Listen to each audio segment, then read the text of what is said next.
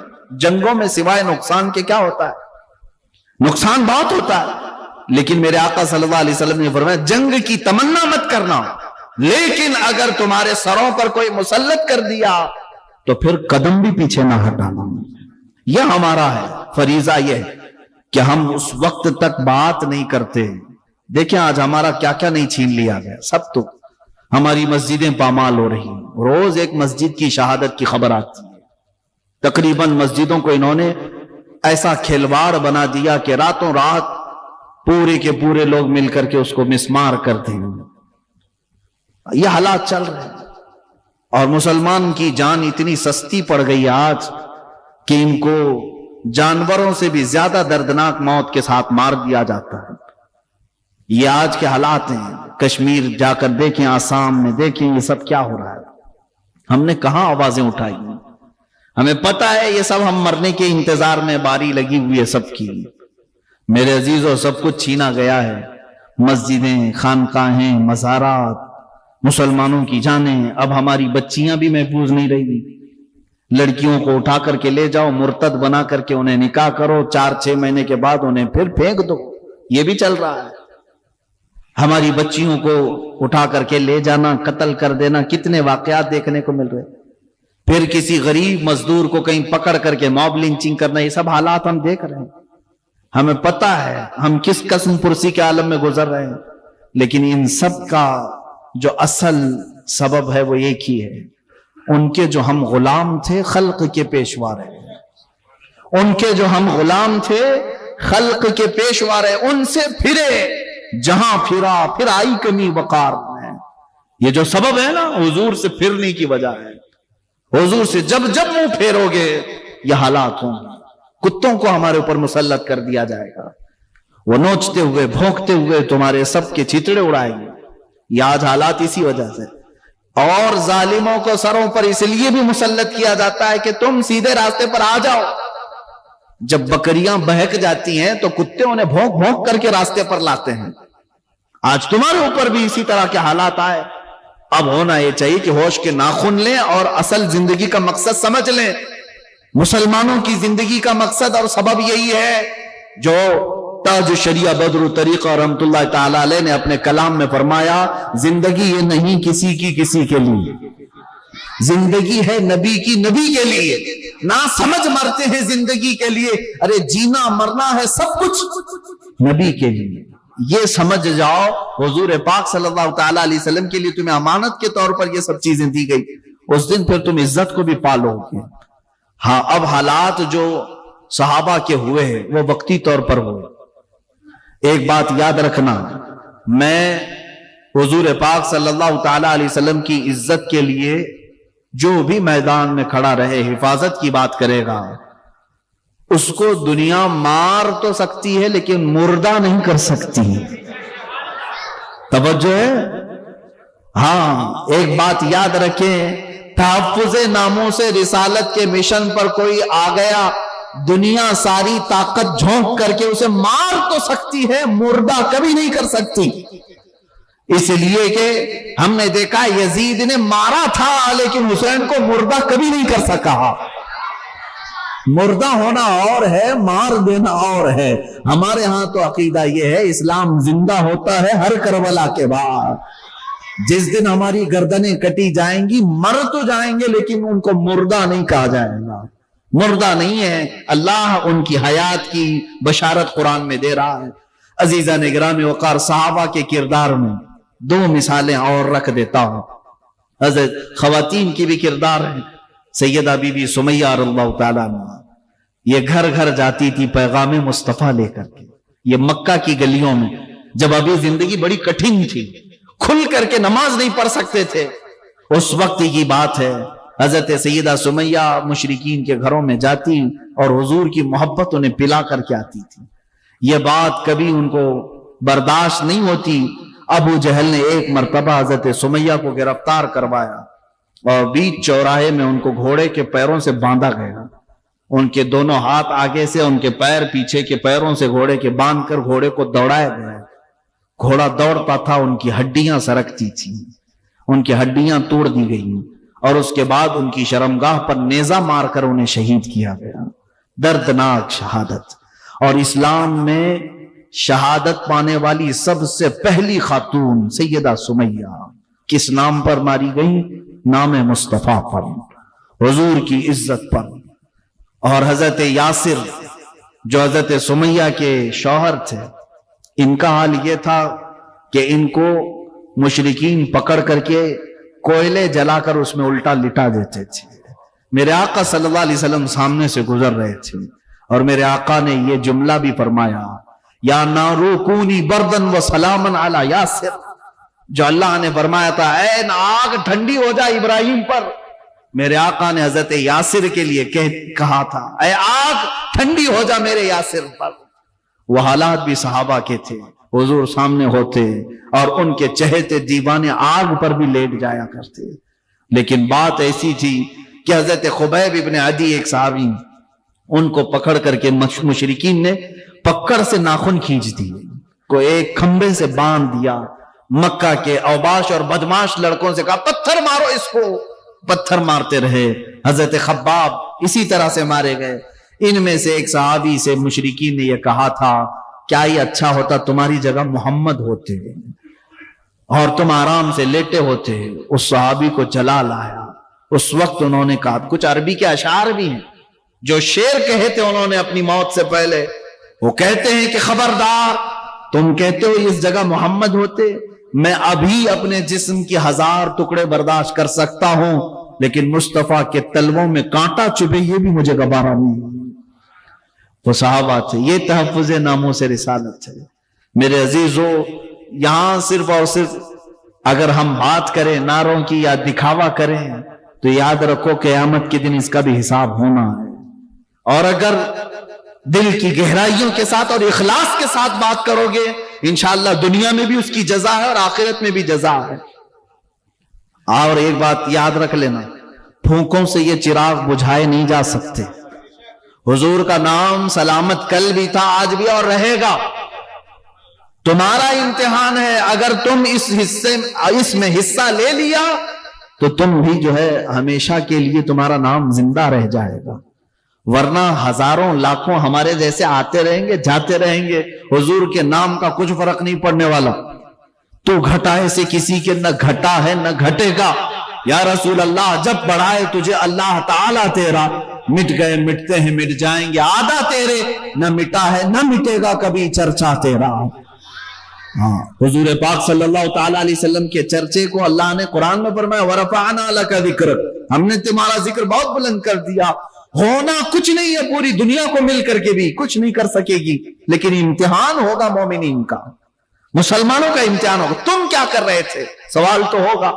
حضور کی عزت پر جب بات آئی، تم کیا کر رہے تھے؟ یہ سوال آئے گا۔ اور اگر تم نے کچھ کیا تھا تو تمہیں اجر سے نوازا جائے گا، اور نہیں کیے تھے تو تمہیں بھی اس طرح بزدلوں میں اٹھایا جائے گا۔ میرے عزیزو، حضرت امام مالک نے تو یہ بات کہی کہ امت اگر حضور کی گالیاں سن کر خاموش رہتی ہے تو اسے زمین میں دھس جانا چاہیے، زمین میں دھس جانا چاہیے۔ اب سنیں حضور پاک صلی اللہ تعالی علیہ وسلم کے نام پر جن لوگوں نے اپنی جانیں دی، اور کردار ان صحابہ کا ایسا ہے کہ ایک بڑی لمبی طویل گفتگو ہے۔ آپ کو پتا ہے مدینہ طیبہ میں ایک شادی ہوئی، آج دوپہر میں شادی ہوئی، دولہا اپنی دلہن کو لے کر رات میں اپنے گھر آیا ہے، سہاگ رات ہے، پہلی رات ہے، شب زفاف۔ اسی رات کو کسی منادی نے اعلان کر دیا کہ مشرکین نے مدینے پر حملہ کیا ہے، حضور کی عزت کی بات ہے، چلو اے جوانوں میدان میں آ جاؤ۔ یہی احد کے لیے پکارا جا رہا تھا رات کے وقت۔ صحابہ سب گھروں سے باہر نکل رہے تھے اور فجر کی نماز سے پہلے پہلے میدان احد میں سب کو جمع ہونا تھا۔ اور یہ جوان جس کی آج شادی ہوئی بستر چھوڑ کر کے اٹھ بیٹھا، اپنی شریک حیات سے کہا الوداع، مجھے اجازت دو، میں جاتا ہوں، میں جاتا ہوں، حضور پاک کی عزت کی بات آئی، اب مجھے جانا ہوگا۔ سہاگ رات، شب زفاف، آج کی شادی کی رات۔ خاتون سے کہا اگر تم چاہو تو مجھ سے طلاق لے لو، عدت کے بعد کسی اور سے نکاح کر لینا، یا چاہو تو انتظار کرو۔ خاتون نے کیا کہا، نہ میرے شریک حیات آپ جائیں، میں خوشی خوشی بھیجتی ہوں، آپ کسی اور کام کے لیے نہیں جا رہے، نام مصطفیٰ پر جا رہے ہیں، عزت رسول کے لیے جا رہے ہیں، آپ جائیں۔ پہلی رات کی دلہن یہ کہتی ہے، اور طلاق کی بات کر رہے ہیں آپ، خبردار آپ طلاق کی بات نہ کرنا، دنیا کی زندگی میں تو آپ نے مجھے شریک بنا ہی لیا، آخرت میں کیوں الگ کرتے؟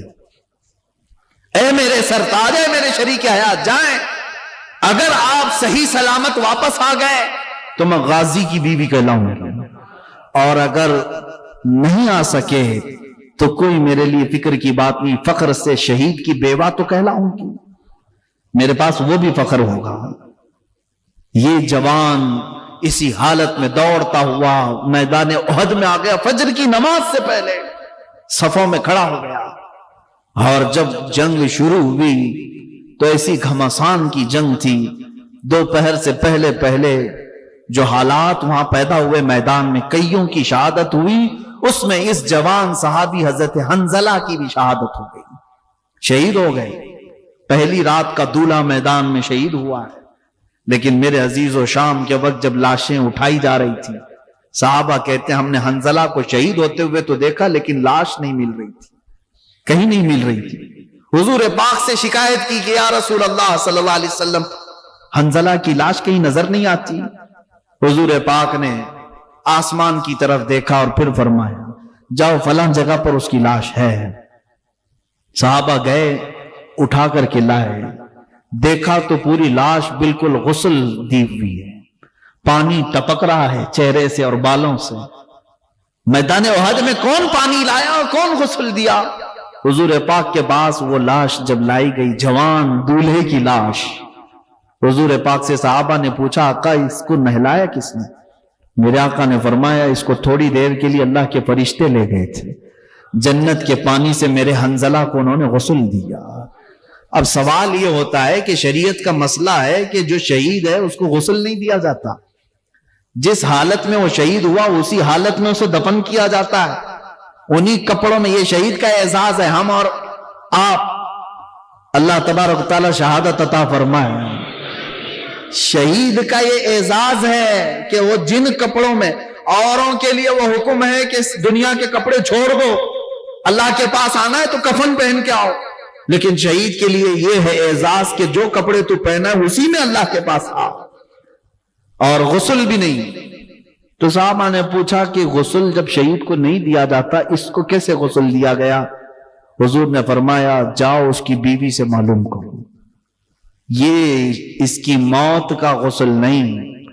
حنظلہ جب اپنی بیوی سے ہمکنار ہوا تو اس پر غسل واجب تھا، جنابت کا، اپنی بیوی کے ساتھ رات گزارا تھا، لیکن حنظلہ نے یہ سوچا نہانے میں دیر نہ ہو جائے اور میں حضور سے پیچھے نہ ہو جاؤں، اسی لیے اسی حالت میں یہ دوڑتا ہوا چلا آیا اور میدان میں شریک ہو گیا، صرف اس بنیاد پر کہ نہانے میں لیٹ نہ ہو جائے اور حضور سے پیچھے نہ ہو جاؤں۔ اور اس حالت میں یہ آیا اور شہید بھی ہو گیا، تو جو اللہ کے ملائکہ نے اسے غسل دیا وہ موت کا نہیں، وہ جنابت کا غسل ہے، جن کا لقب غسیل الملائکہ ہے۔ میرے عزیزو، یہ مثالیں کہاں سے لا سکو گے؟ ہم اپنے اچھی خاصی راتیں اور اچھے خاصے وقت نہیں دے سکتے، شادی کی رات تو بہت دور کی بات ہے۔ کون ہے جو آج میرے مصطفیٰ کے نام پر راتیں قربان کرتا ہو؟ وہ نبی رحمت ہیں جو ہر رات ہم سب کے لیے دعائے مغفرت کیا کرتے۔ آج ہم میلاد کی شب میں یا پھر میلاد کے مہینے میں رات میں بیٹھ کر حضور کو یاد کر لیں تو آپ کیا سمجھتے ہیں ہم نے ان کا حق ادا کر دیا؟ قسم خدا کی، حضور پاک کی آنکھوں سے نکلے ہوئے ایک آنسو کے قطرے کا بھی حق نہیں ادا ہو سکے گا۔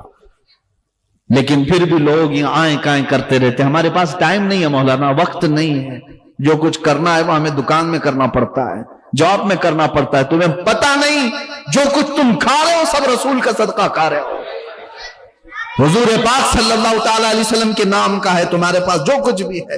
اور جب رب تبارک و تعالیٰ ناراض ہو جائے، غضبناک ہو جائے، ہر چیز سے تمہیں ننگا کر دیا جائے گا، کہیں کے نہیں رہ سکتے۔ حضور کے نام کا کھاتے ہیں، حضور کے نام کا پیتے ہیں، حضور کے نام کا پہنتے ہیں، اور پھر حضور کی بات آئے تو ہم کہتے ہیں ٹائم نہیں، اپنے پاس وقت نہیں ہے۔ بدلو اپنی زندگی کو۔ صحابہ اکرام رضوان اللہ تعالیٰ علیہ مجمعین کے جو کردار ہے، اللہ ان میں سے ایک جھلک بلکہ ایک قطرہ بھی ہمیں عطا فرمائے، ہماری زندگی کی معراج ہو جائے۔ وہ صحابہ کو دیکھیں، ایک ظالم حضور پاک صلی اللہ تعالیٰ علیہ وسلم کے چہرے پر لوہے کی ٹوپی جو جنگوں میں پہنی جاتی تھی وہ آپ کے چہرے پر مار دیا، اور جیسے ہی وہ آئی حضور پاک کے رخسار مبارک سے لوہے کی جو کڑیاں تھی وہ اندر گھس گئیں، اور جس کی وجہ سے حضور کے 2 دانت مبارک شہید ہوئے۔ وہ لوہے کی ٹوپی تو نکال لی گئی، لیکن جو کڑی تھی، جو تانت تھا، وہ حضور کے رخسار پاک پر اندر چبھا ہوا تھا۔ کوئی صحابی جو بھی تھے گھبرائے اتنے تھے کہ سارے لوگوں کے جسم میں کپ کپ بھی تاری تھی۔ حضور کو کوئی تکلیف ہو جائے یہ صحابہ کو برداشت نہیں تھا، یہ کڑی کیسے نکالی جائے؟ حضرت ابو بکر صدیق بار بار آگے بڑھتے، پھر وہ صحابی آئے حضرت ابو عبیدہ بن جراح رضی اللہ تعالیٰ عنہ، سب کو ہٹاتے ہوئے انہوں نے کہا یہ کام مجھے دیتے، میں رسول پاک صلی اللہ علیہ وسلم کے چہرے پاک کے اندر گئی ہوئی اس کڑی کو نکالتا ہوں۔ انہوں نے ہاتھ سے پکڑ کر کے نہیں گئے اور اپنے دانتوں سے پکڑ کر کے کھینچا، تو حضور پاک صلی اللہ علیہ وسلم کا ایک اور دانت مبارک شہید ہوا، ساتھ ہی حضرت ابو عبیدہ کے بھی دانت شہید ہوئے، ان کے بھی دانت ٹوٹ گئے، اتنی مضبوطی سے وہ کڑی گئی تھی۔ میرے عزیزو، حضرت ابو عبیدہ کے متعلق روایات میں لکھا جاتا ہے کہ پھر ان کے بعد انہوں نے کہا اگر میرے دانت نہ ٹوٹتے تو مجھے زندگی بھر افسوس ہوتا، دانت نہ ٹوٹتے تو زندگی بھر افسوس ہوتا کہ حضور کے دانت مبارک چلے گئے اور میرے دانت سلامت کیسے رہے۔ یہ وہ صحابہ کا کردار تھا۔ جب مشرکین مکہ نے حضور کا سوشل بائیکاٹ کیا تھا، 3 سال تک حضور سے سارا انہوں نے بائیکاٹ کر رکھا تھا، پورے خاندان سے ان سے لین دین، خرید و فروخت، سلام کلام، ساری چیزیں بند کر رکھی تھی، اور 3 سال ایسے گزرے میرے آقا صلی اللہ علیہ وسلم کے شعب ابی طالب میں کہ جس وقت ان کے ہاں کھانے کی کمی ایسی تھی کہ پتے کھائے گئے اور چمڑے کو پانی میں ابال کر کے کھایا گیا مکہ میں۔ اور حضرت سعد رضی اللہ تعالیٰ عنہ مدینے میں رہنے والے صحابی، حضور پر وہ پہلے ہی اسلام لا چکے تھے، جب ان کو یہ خبر ہوئی نا کہ مکہ والوں نے حضور کا سوشل بائیکاٹ کر رکھا ہے، حضرت سعد مدینے میں بیٹھ کر کے چمڑے پکاتے تھے اور کھاتے تھے، اور یہ کہتے یہ کیسے گوارا ہوگا کہ میرے آقا صلی اللہ علیہ وسلم پر فاقہ چل رہا ہو اور میں گھر میں گرم گرم روٹیاں توڑ رہا ہوں۔ وہ صحابہ تھے، سب کچھ انہوں نے فدا کیا، اور پھر اخیر میں کیا کہا جانتے ہیں؟ جان دی ہوئی اسی کی تھی، حق تو یہ ہے کہ حق ادا نہ ہوا۔ حضرت ابو قتادہ کے بارے میں کہتے کہتے رک گیا تھا۔ حضور پر جب تیر برسائے جا رہے تھے تو یہ ڈھال بن کر کھڑے تھے، ان کے جسم پر وہ ڈھال بننے کی وجہ سے کتنے تیر آئے معلوم؟ 80 تیر لگے تھے، لیکن وہ ہٹنے کو تیار نہیں تھے، حضور پاک کے سامنے سے ہٹنے کو تیار نہیں تھے۔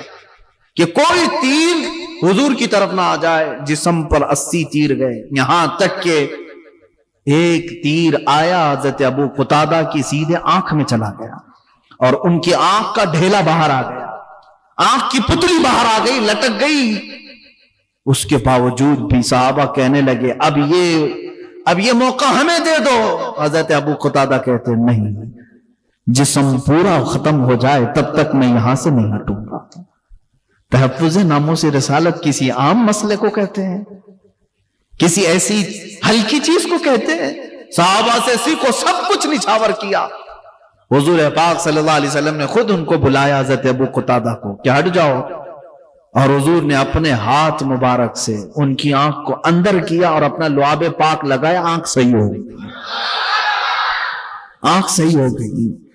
اسی لیے تو وہ صحابہ سب کچھ نچھاور کرتے تھے. کون دیتا ہے دینے کو منہ چاہیے، دینے والا ہے سچا ہمارا نبی. اور ان کا عقیدہ یہی تھا جو اس عقیدے کو لے کر کے بریلی کے تاجدار نے یہ لکھا تھا، شافی و نافی ہو تم، وافی و کافی ہو تم، درد کو کر دو دوا تم پہ کروڑوں درود.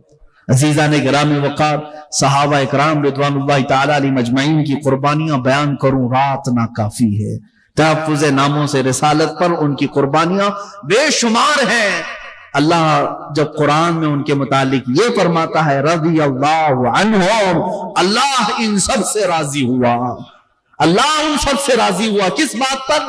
کہ یہ نبی کے لیے ہر چیز قربان کرتے ہیں، ہر چیز. حضور پاک صلی اللہ تعالی علیہ وسلم کی کسی ایک چیز کو بھی یہ ہلکے میں نہیں لیتے. اس خالد بن ولید کو سنتے ہیں آپ، جنہوں نے اپنی زندگی میں 125 جنگیں لڑی. کتنی؟ 125 جنگیں لڑی ہیں. جنگ کی بات کر رہا ہوں، کوئی جنگ مہینے چلی ہے، کوئی 15 دن 20 دن، جنگ کی حالت میں پوری زندگی گزر گئی. اچھا ان کی خصوصیت تو دیکھیں، 125 جنگوں میں ایک جنگ میں بھی شکست نہیں ہوئی.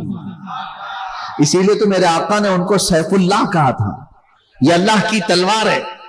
اور حضرت خالد بن ولید کہتے ہیں میرے پورے جسم پر ایک بالشت بھی جگہ باقی نہیں جہاں تیر یا نیزہ نہ لگاؤ. ایک بالشت جگہ بھی باقی نہیں، ہر جگہ لگا، لیکن شہادت نہیں ہوئی. کسی جنگ میں آپ کو کوئی شہید نہیں کر سکا. وہ طبعی موت ان کا انتقال ہوا اپنے بستر پر. حضرت خالد بن ولید، اس کی وجہ مفسرین یہ بتاتے ہیں اگر کوئی ان کو میدان جنگ میں مار دیتا، شہید کرتا، تو پھر دنیا یہ کہتی کہ اللہ کی تلوار ٹوٹ گئی. سیف اللہ ہے نا اللہ کی تلوار.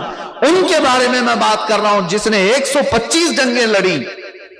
وہ کیسا بطل جلیل اور بہادر عظیم، اور دشمنوں کے ناکوں تلے چنے چبوا دے، بہت مشہور جرنیل.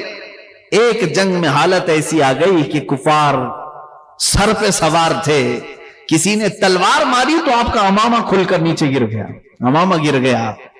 اور ادھر خالد بن ولید کے سر پر ایک کافر کھڑا ہے تلوار لے کر، اور جنگ کے جوہر جاننے والا تو مقابلہ کرتا، کپڑے چھوڑ دیتا. ارے میاں کبھی ہاتھ کٹ رہا ہے، کبھی جبہ پھٹ رہا ہے، یہ تھوڑی نہ دیکھا جاتا ہے جنگ کے میدان. خالد بن ولید نے مشرکین کو اٹھائے ہوئے تلواروں کی طرف نہیں دیکھا، وہ امامہ اٹھانے کے لیے بھاگے، دوڑے اور جا کر کے اٹھایا. ارے یہاں اس وقت تک تو گردن پہ تلواریں چل جاتی، ٹکڑے کر دیتے، کئی لوگ سوار تھے سر پر. پھر بھی آپ وہ امامہ اٹھانے کے لیے گئے، اٹھا کر کے لے آئے، اور جس کے ہاتھ میں تلوار تھی وہ رک گیا اور کہا خالد بن ولید ہے تو؟ میں نے تیرے بہادری کے بڑے قصے سنے، لیکن آج ایسا کام تجھ کو کرتے ہوئے دیکھا جو ایک عام سپاہی بھی نہیں کرتا.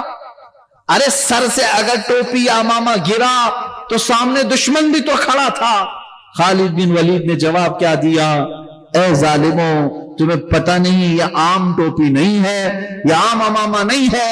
اس امامے میں میں نے اپنے رسول پاک کے 3 موئے مبارک رکھے ہیں. میرا یقین یہ ہے کہ جس جنگ میں بھی فتح ہوتی ہے وہ خالد بن ولید کی وجہ سے نہیں، رسول اللہ کے موئے مبارک کی وجہ سے. اور میں اپنی ساری چیزیں برداشت کر سکتا ہوں، لیکن رسول پاک کا موئے مبارک زمین پہ آئے یہ مجھے گوارا نہیں. میں اٹھانے کے لیے اپنی جان دے سکتا ہوں. 3 موئے مبارک اٹھانے کے لیے دشمنوں کے سامنے گردن دینے والا اللہ نے اسی کو سیف اللہ بنایا ہے. عزیزان گرامی وقار، حضور پاک صلی اللہ تعالی علیہ وسلم کی کسی بھی چیز کو صحابہ کرام ہلکے میں نہیں لیتے کبھی کسی. ایک صحابی حضرت انس بن نذیر ہیں، باتیں لگی آ رہی ہیں، میں آپ کے سامنے عرض کر رہا ہوں، اس لیے کہ میں نے شروع میں ہی کہا حضرت نے اور انتظامیہ نے مجھے یہ جو عنوان دیا ہے یہ میری پوری زندگی کا عنوان، آپ کی پوری زندگی کا عنوان. حضرت انس بن نذیر حضور کے قریبی صحابی، رازدار بھی کہہ لیں، حضور ان کو ساتھ ساتھ رکھتے. قباء کی مسجد میں نماز پڑھ کر کے حضور نکلے تھے، ایک خط آیا، کوئی قاصد خط لے کر کے آیا، مکہ والے جنگ کی تیاری کر رہے ہیں اور اس میں سب پوائنٹ لکھے ہوئے تھے. حضور نے حضرت انس کو دیا، ان کا گھر قریب میں تھا، مسجد قباء کے قریب. اکیلے میں بلایا، کہا انس یہ پڑھ کے سناؤ کیا کیا ہے. خط حضرت انس نے پڑھ کر کے سنایا، خط بند کر دیا. حضور نے فرمایا یہ راز ہے تیرے اور میرے بیچ میں، کسی کو خبر نہیں ہونی چاہیے، تیرے اور میرے بیچ میں یہ راز ہے. حضرت انس، اب دیکھو راز رسول کی حفاظت، اللہ اکبر، وہ صحابہ کا ہی کردار تھا. انہوں نے کہا یا رسول اللہ بس یہاں پر مہر بند ہو گئی. حضور صلی اللہ تعالی علیہ وسلم نکلے گھر کے باہر، انس بن نذیر کی بیوی گھر کے اندر تھی، آئی، پوچھا کیا خط آیا ہے مکہ سے. کہا تجھے کیسے خبر؟ کہا بتاؤ تو صحیح کیا پیغام ہے. حضرت انس نے کہا کچھ بھی نہیں ہے، خبردار اس سلسلے میں بات مت کرنا، اس سلسلے میں مجھ سے گفتگو بھی مت کرنا. اپنی بیوی کو کہہ رہے ہیں.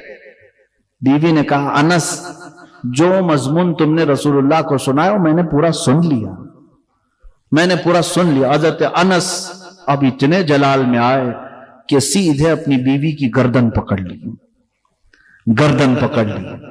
کہا اب تیرا فیصلہ میں رسول پاک کے پاس کروں، کیونکہ میں یہ نہیں چاہتا کہ میں رسول اللہ کے راز کی افشا کرنے والے یا حفاظت نہ کرنے والوں میں اٹھایا جاؤں. اس سے پہلے اگر میرے مصطفیٰ نے فرمایا تو تیری گردن دبا دوں گا. اپنی بہت چہیتی بیوی، قریبی بیوی تھی، گردن پکڑ کر کے ہی باہر لے کر آئے. حضور ابھی قریب میں تھے، رسول پاک صلی اللہ علیہ وسلم کی بارگاہ میں آئے. کہا یا رسول اللہ مجھ غریب کو معاف کر دیں، جو خط آپ نے راز فرمایا تھا وہ میری بیوی نے دیوار پیچھے سے سن لیا. رسول پاک صلی اللہ علیہ وسلم نے ایک نظر اس کی طرف دیکھی. حضرت انس اس کی گردن چھوڑنے کو تیار نہیں، کسی حالت میں گردن چھوڑنے کو تیار نہیں. بیوی ہو تو ہو لیکن میرے نزدیک رسول اللہ کا راز اہم ہے. حضور پاک صلی اللہ علیہ وسلم نے فرمایا، اس خاتون کو دیکھ کر کے کہا کہ انس اس کی گردن چھوڑ دو، جس طرح تم میرے صحابی ہو وہ بھی میری صحابیہ ہے. حضرت انس بن نذیر کو جب حضور نے فرمایا تب آپ نے گردن چھوڑ دی. میرے عزیزو وہ عام عورت نہیں تھی، وہ بھی رسول اللہ کی عزت پر اپنی پوری زندگی نچھاور کرنے والی وہ صحابیہ تھی کہ جانتے ہیں اپنے عزیز از جان شوہر حضرت انس کو انہوں نے ہی امامہ پہنا کر ساری چیزیں پہنا کر کے جنگ میں بھیجا. اور حضرت انس جب شہید ہوئے تو یہ خاتون ہی وہ ہیں جو حضور کی وہ رازدار کہ جب میدان احد میں حضرت انس کو ڈھونڈا گیا کہیں نہیں ملے، کیونکہ ان کے ساتھ کافروں نے مسلح کر دیا تھا. مسلح کا مطلب ان کے چہرے کو پھوڑ دیا تھا، ان کے جسم کو پتھروں سے پھوڑ کر کے مسل دیا تھا. پہچان کے لیے کوئی چیز باقی نہیں تھی.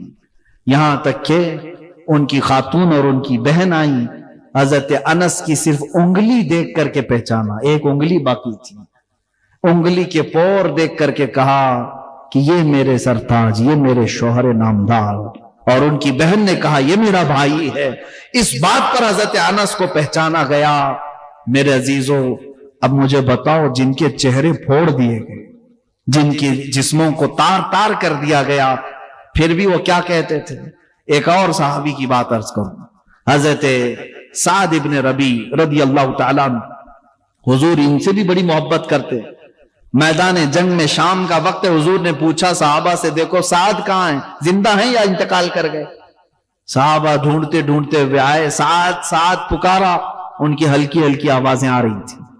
جس طرف آواز آئی صحابہ آئے تو دیکھا ان کے جسم پر 12 نیزے لگے ہوئے تھے، پیٹ پھٹ گیا تھا، آنتیں باہر آئی تھی، لیکن روح ابھی باقی تھی.